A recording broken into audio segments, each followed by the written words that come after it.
Estimados amigos, nuestro enfoque de hoy cuenta con la presencia de Roberto Frenkel, un destacado economista argentino, quien estuvo recientemente de visita en nuestro país para atender una invitación a un seminario en el que discutimos un grupo de economistas sobre las posibilidades de política económica en la década de los 90 de la América Latina.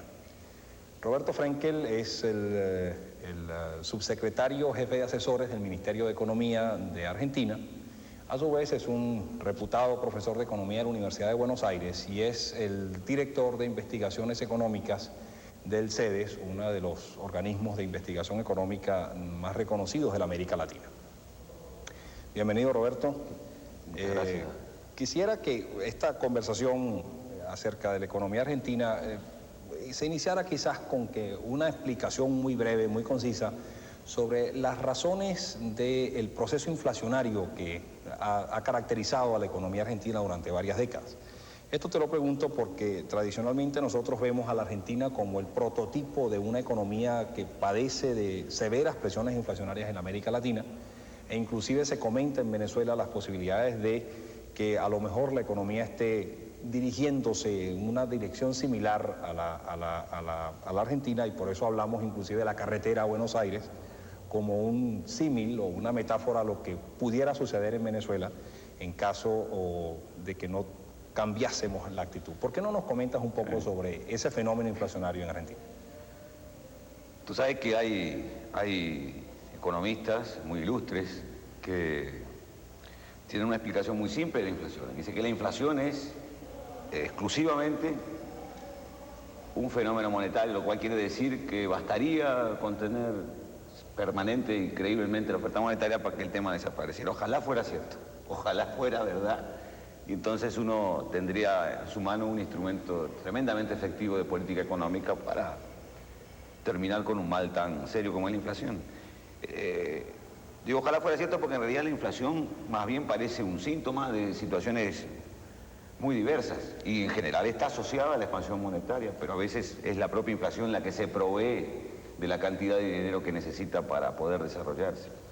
Además, una economía cuando ya tiene inflación durante un tiempo bastante prolongado genera mecanismos de adaptación, o sea, se indexa, se crean mecanismos de reforma de las contabilidades para adaptar la contabilidad pública y privada a la inflación, mecanismos automáticos de corrección de salario, depósitos indexados en los bancos. Todo eso hace que si bien estos mecanismos disminuyen los efectos negativos de la inflación, hacen que la inflación sea después muy difícil de bajar. Es la adaptación, es como si el enfermo se adaptara a la fiebre y después entonces resulta muy difícil sacarlo de esa... Es una especie de efecto de bola de nieve, en la medida en que tú cuanto más ajustas los ingresos y los intereses y todo para convivir con la inflación, autopotencias el proceso inflacionario. Sí, en la década del 60 los brasileños inventaron la indexación de los títulos en el sistema financiero y la indexación salarial, pensando que era una forma de neutralizarla. Después se vio que lo que hacía también, si bien la neutralizaba, la preservaba. Ahora, recientemente hemos tenido episodios mucho más profundos de aceleración inflacionaria. En particular, en los 10 años anteriores del Plan Austral, hubo una inflación promedio de 11% mensual. Y particularmente hubo una inflación mucho más alta en el periodo que va del 81 al 85, que es cuando se hizo el ajuste a la deuda. Ahí la inflación mensual del periodo 81-85 fue 15% mensual. Entonces, esa es la situación, obviamente, sobre una base inflacionaria muy alta. El ajuste a la crisis de la deuda aceleró la inflación. O sea, el ajuste fue acelerador por dos vías, ¿no? Las devaluaciones que hizo falta para generar los superávit comercial empujaron los costos, con toda la economía indexada, eso se acelera la inflación. Y por otro lado, los intereses en el gasto público no compensados por impuestos abren déficit, el déficit se financia con crédito del Banco Central, entonces al mismo tiempo se le provee del dinero que hace falta para que la inflación se desarrolle. O sea, tú dirías que en el caso entonces argentino, ese proceso de mantenimiento sostenido del déficit fiscal que era financiado precisamente por el Banco Central, por la máquina de hacer billetes y que inyectaba recursos a la economía, fue uno de los causantes esenciales de... Claro que es uno de los causantes. Ahora, que el problema de causante es el problema de que es causa, que es relevante en términos de qué es lo que se puede hacer con el tema. Sí. Exacto. Porque si tú me dices, si tienes una inflación de 9% mensual como la que, y basta ajustar el déficit público para pararla, y yo te digo, no es cierto, no basta ajustar el déficit público para pararla. En ese sentido, el déficit fue causa, pero una vez que la inflación está montada, yo no puedo hacer solo política monetaria y fiscal para pararla. Que ese fue el invento del Plan Austral que hicimos en el 85. En el 85 hicimos un plan antiinflacionario basado en hacer un saneamiento fiscal drástico, reducir entonces, tener la posibilidad de reducir la tasa de creación de dinero que venías llevando la economía, pero al mismo tiempo parar lo que nosotros llamamos la inercia inflacionaria, o sea, cortar estos mecanismos de reproducción que resultan de una vieja historia de adaptación a la inflación, bueno, que fue el congelamiento de precios y salarios, ¿no? Vamos a cumplir unos compromisos, Roberto. Al regreso, ¿por qué no nos explicas un poco más en detalle en qué consistió el Plan Austral y qué efectos tuvo? Hay gente que habla del fracaso del Plan Austral. ¿Por qué no nos comentas un poco sobre eso al regreso? ¿Cómo no? Ya volvemos.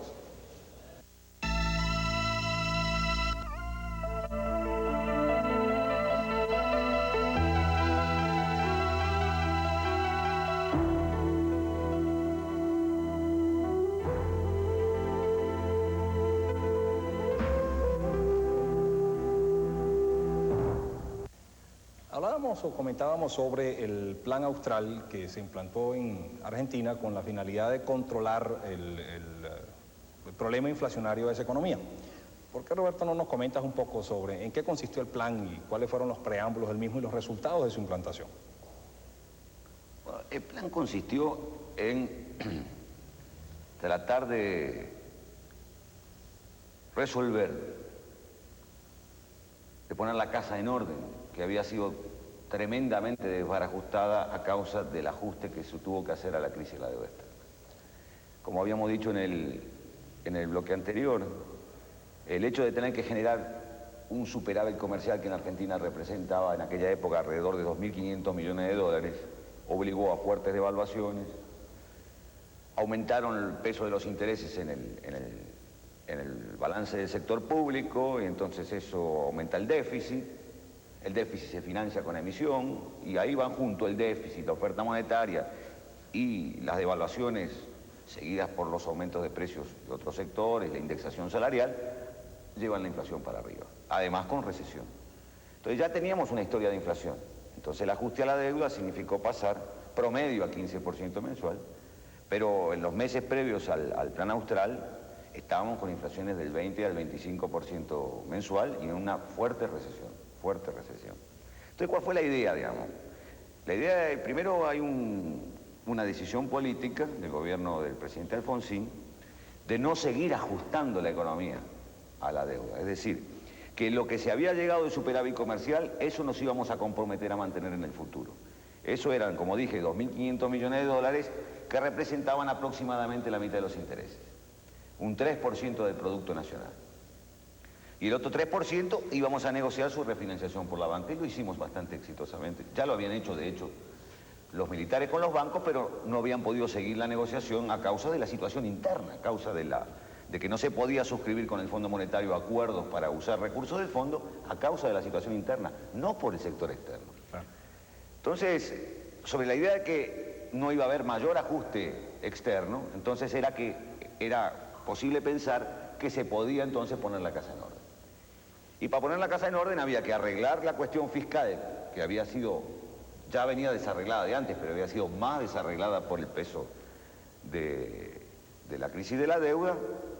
Entonces, tener condiciones de arreglar la cuestión monetaria y entonces dar condiciones fiscales y monetarias para parar la inflación, para que estas tres patas, fiscal, monetaria y precios y salarios, se pudiera actuar conjuntamente. Esa es la idea del Plan Austral. La idea que tú no puedes hacer solo política fiscal, solo política monetaria, que además si no tienes arreglo fiscal no la puedes hacer tampoco, sino que debes acompañarla para cortar lo que nosotros llamamos inercia inflacionaria por acciones en los mercados correspondientes, o sea, en la política de salario y en la política de precios privados. Y se hizo un tremendo esfuerzo, porque imagínate que el déficit era 8% en el semestre anterior al Plan Austral, y lo pusimos a 3% del PBI, 5% de ingresos adicionales de un saque. O sea, pero lo lograron fue por la vía de recorte de ingresos, de recorte de gasto o de aumento de ingresos. Un poco de recorte de gasto, que ya había sido bastante recortado durante el primer año de gobierno democrático, habían venido cayendo los gastos, pero también con un fuerte aumento de ingresos. El ingreso fueron un aumento de las tarifas públicas en términos relativos al resto de los precios, aumentaron mucho más. Un impuesto que compensó una devaluación que hicimos en el momento, el mes antes que se puso en marcha el plan, hubo una devaluación compensada por retenciones al sector exportador, es decir, impuestos que compensaron la magnitud de la devaluación, y un impuesto que no se llama impuesto, en realidad se llamaba ahorro obligatorio, que es un préstamo forzado que le hicieron los particulares al gobierno y que se le devuelve años después. Todo para compatibilizar, o sea, fue una cosa realmente fuerte, ¿no? Por eso se le llama una política de shock. Entonces, ese es el lado fiscal. Entonces el gobierno se compromete a no emitir para financiar déficit público, para que el sector privado vea que no va a meter crédito adicional en la economía para financiar sus gastos. ¿Y por qué puede hacerlo? Porque ese 3% de déficit que quedaba es lo que los bancos, ya estaba acordado, nos iban a refinanciar. Los bancos extranjeros. Los bancos extranjeros. Y entonces sí quedaba lugar para un congelamiento de precios y salarios. Y se hizo, la gente creyó, tuvo un fuerte apoyo popular y tuvo mucho éxito. Porque paró una inflación del 25%, la economía argentina estaba 25% mensual, la economía estaba yendo a la hiperinflación, la tasa de inflación bajó al 0 el primer mes, al poco tiempo es una economía muy inflacionaria, pero es una inflación promedio mensual de 3%, y en los 2 años siguientes está más o menos un 4 o 5% mensual. Claro, en Venezuela uno dice, eso es alta inflación, pero para un país que venía de 12 años de inflación promedio, como dije, de 9, 10% mensual, era un tremendo éxito. Ahora, ¿pero por qué después se desaceleró? Claro, ese es el punto interesante y grave, interesante y problemático, ¿ya?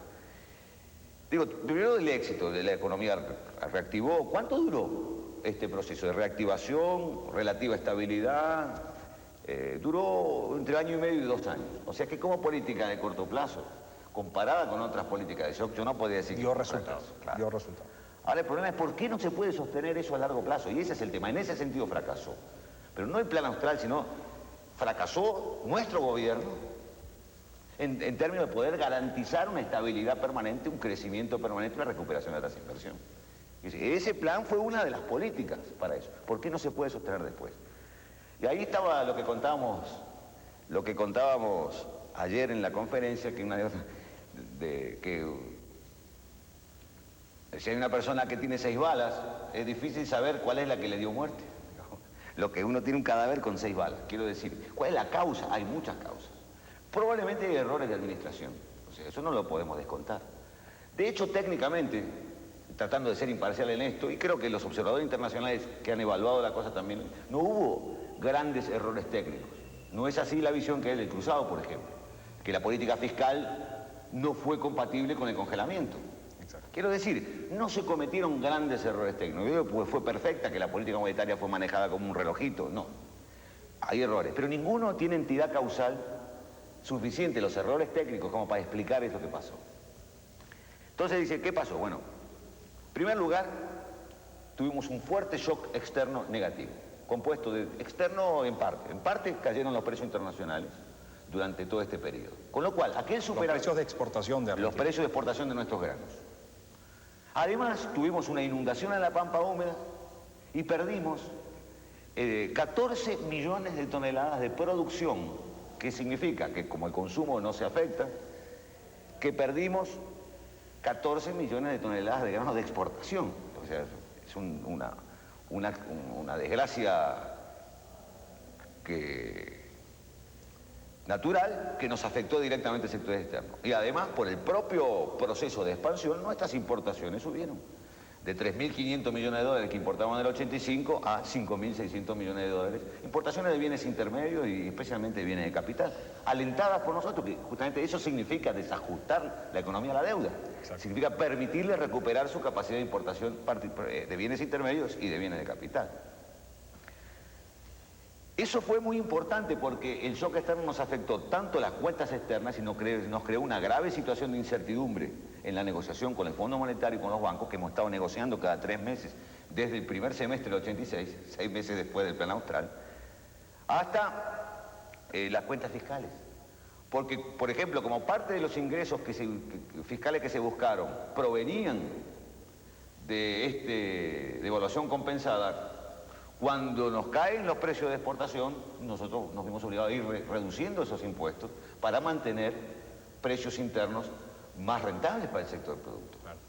Pero esto implica, entonces, que se crean presiones por el lado del costo de vida, y entonces eso tiende a... los trabajadores resisten una caída adicional del salario real. Es decir que se van generando de nuevo, simultáneamente, estos mecanismos de los que yo hablaba antes. La incertidumbre de la negociación, reaparece un déficit de cuenta corriente que ya no podemos sostener, se afecta el equilibrio fiscal, y como la situación de distribución de ingresos, los salarios reales están sometidos a fuerte tensión, nosotros creo que tuvimos 11 huelgas generales de la CGT, para dar una idea del grado de conflictividad. También eso tiende a expresarse, lo que nosotros llamamos la puja distributiva, en subir precios, unos precios con respecto a los otros. Entonces, si uno mira todo esto en perspectiva, ¿qué tenemos hoy? Tenemos una tendencia recesiva en la economía, tenemos un 16-17% de inflación mensual promedio, de inflación mensual en los meses recientes. Tenemos una situación conflictiva en la negociación, que la íbamos teniendo, pero viene mejor la perspectiva porque están recuperando los precios de los granos y recuperó la producción, hemos superado. Pero ahora, en este momento, la situación está así, aunque las perspectivas sean mejores. Entonces uno mira para atrás y dice, bueno, ¿qué pasó? Y como hablábamos en nuestro seminario, pasó que no basta poner la casa en orden por un periodo, sino que esta casa tiene que estar ordenada más establemente. Exactamente. Que todo el mundo tiene que saber que este orden se puede sostener permanentemente. Que sea creíble en su perdurabilidad. Por ejemplo, lo que no estaba resuelto, y no está, y que es lo que fue uno de los temas de nuestro seminario, como tú sabes que porque has participado ahí, es que el tema de la incertidumbre que genera la permanente negociación de la deuda, que es conflictiva, porque en el fondo los bancos aceptaban transitoriamente que nosotros estuviéramos sirviendo la mitad de los intereses. Pero de hecho, siempre estuvo en la posición de los bancos que nosotros sirviéramos la totalidad de los intereses, al menos.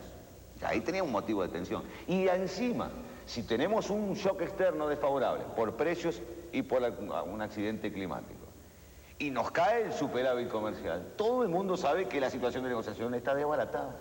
Y entonces eso tiende a desajustar todo el esfuerzo que se hizo antes. Entonces, la deuda sin solución permanente, es decir, sin solución, que todo el mundo sepa que se ha solucionado al menos por 10 años, y que por lo tanto se actúe, los inversores, la gente, los trabajadores, el gobierno, actúen en consecuencia de ese conocimiento, da a todas las políticas económicas una enorme fragilidad. Enorme fragilidad. No quiere decir que uno le tenga que ir inevitablemente mal. Hay un caso en la América Latina que creo que es ejemplo de éxito, que es la política económica uruguaya, desde el 85 hasta ahora, que es la transición democrática, casi coincide, un año de diferencia con la Argentina, un año y medio, y le ha ido bastante bien, y toda la población reconoce que al gobierno del presidente Sanguinetti le ha ido bastante bien. Tienen también una situación de deuda. Bueno, en el caso de ellos, han tenido un shock externo favorable. Entonces, ¿es que la deuda no nos afecta? No, la deuda le crea condiciones de extrema fragilidad. Si el país tiene mucha suerte, se puede sobrellevar. Ahora, el problema es que con un poquito de mala suerte, las repercusiones son tremendas. ¿Qué es lo que ha pasado con los precios del petróleo? Es lo mismo, es la fragilidad de los ajustes. Y la sensación también, no solo desde el punto de vista externo, sino también interno.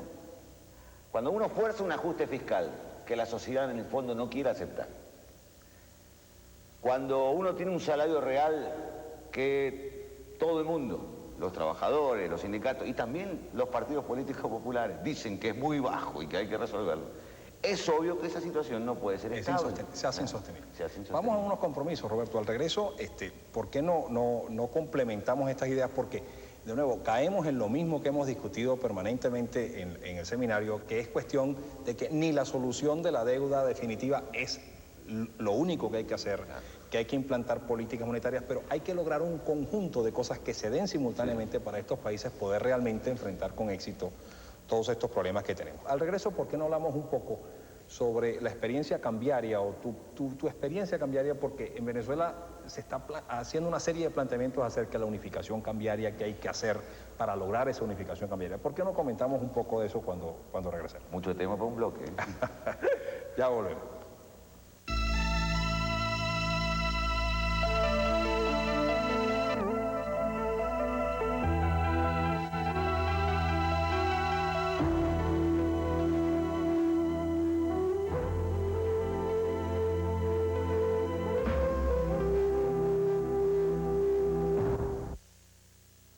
Decíamos que es necesario lograr unos balances globales, no solamente en materia de deuda, sino política, económica, acciones coherentes, creíbles, permanentes en el tiempo. ¿Por qué no nos hablas un poco, Roberto, muy esquemáticamente, ya un resumen para cerrar ese punto antes de pasar al asunto cambiario? ¿No nos resumes en qué consistía o cuáles son tus ideas acerca de lo que es lo que debe ser la política económica o los aspectos importantes de la política económica implantarse? Sí, yo creo que queda claro lo que habíamos hablado, que tiene un profundo fundamento la posición de nuestros países en relación a la deuda, no solo por el problema de la transferencia, sino por el problema de la incertidumbre de la transferencia. Nosotros no podemos quedar sujetos, todo nuestro esquema de manejo de política económica y la vida de nuestros pueblos, a situaciones donde la tasa de interés varía brutalmente, donde los precios de nuestras exportaciones cambian de año en año, donde nuestras políticas en el fondo son decididas en un foro en el cual ni siquiera tenemos voz. Entonces, cuando nosotros reclamamos una solución permanente al tema de la deuda, ¿qué quiere decir? En primer lugar, el tema de la transferencia. No podemos transferir, en el caso argentino, que tiene una deuda muy alta en relación al producto, 6% del producto hacia afuera, porque no va a poder crecer nunca. Entonces, necesitamos transferir 3%. Eso. Entonces, para eso hay que hacer una quita, en fin, hay fórmulas como la que recientemente volvió a plantear el presidente Alfonsín en Estados Unidos. Ahora, ¿es suficiente? ¿Eso nos resuelve todos los problemas? Y ahí está el problema, que no. Porque si bien uno puede decir, y no es verdad tampoco, que la deuda nos causó todos los problemas, pero que es cierto que nos causó una gran cantidad de problemas, una vez que se resuelve, o por lo menos se le da una solución más permanente, un acuerdo más permanente, el tema de la deuda, quedan sus efectos internos. El déficit, una situación de distribución de ingresos que quizás no se pueda sostener, la situación de inflación, la bajísima tasa de inversión, el descalabro en los mercados financieros internos, es decir, combinaciones de estos fenómenos que todas nuestras economías tienen alguna combinación de estas cosas, algunas con más inflación, otras con menos inflación, algunas con más caída de salario real, otras con menos, pero en todas cayó la tasa de inversión, por ejemplo. Entonces, hay que arreglar eso. Ahora, arreglar eso con aquella cosa de la deuda pendiente, la experiencia del Plan Austral se puede usar para eso, es muy difícil.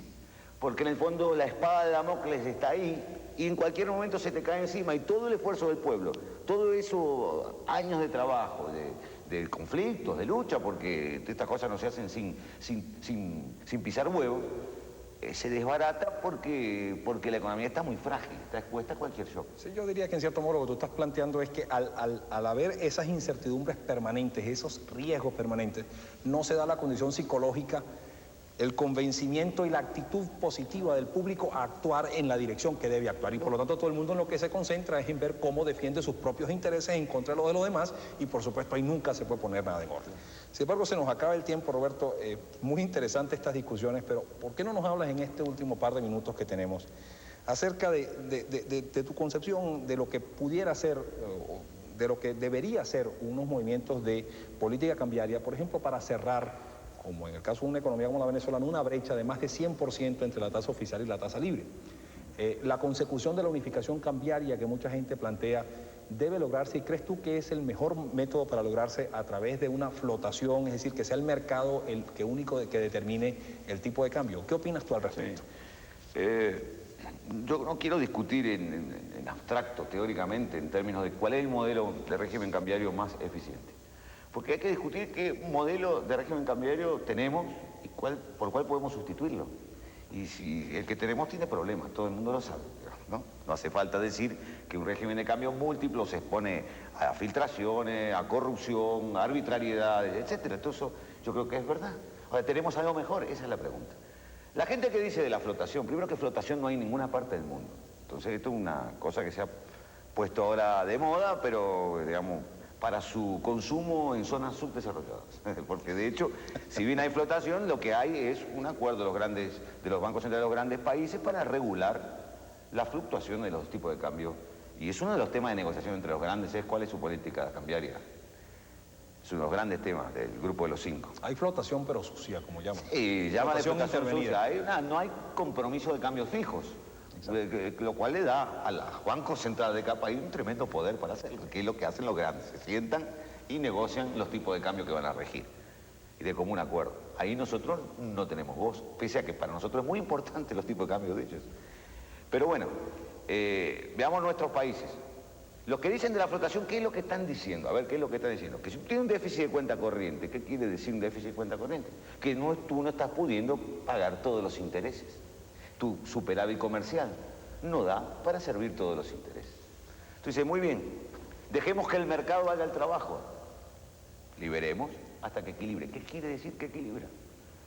Quiere decir, ¿cuál es la oferta en ese mercado? No es una oferta de mercado, ya que en el mercado de cambios nosotros estamos racionados porque los bancos no nos quieren prestar voluntariamente, sino que tenemos que ir a negociar el refinanciamiento de intereses. Es decir, no hay un flujo de fondos prestable, ¿no es cierto?, que dependa de los precios de mercado. Entonces es un mercado donde una parte del mercado está racionada.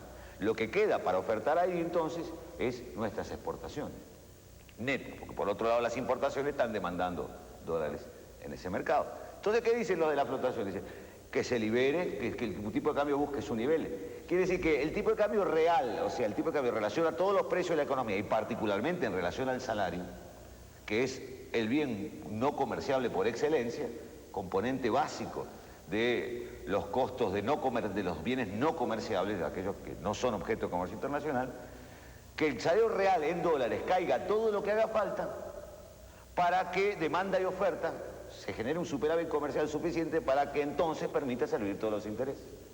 Eso es lo que están diciendo. Entonces, lo que están diciendo es que el ajuste que tienen hasta ahora no es suficiente.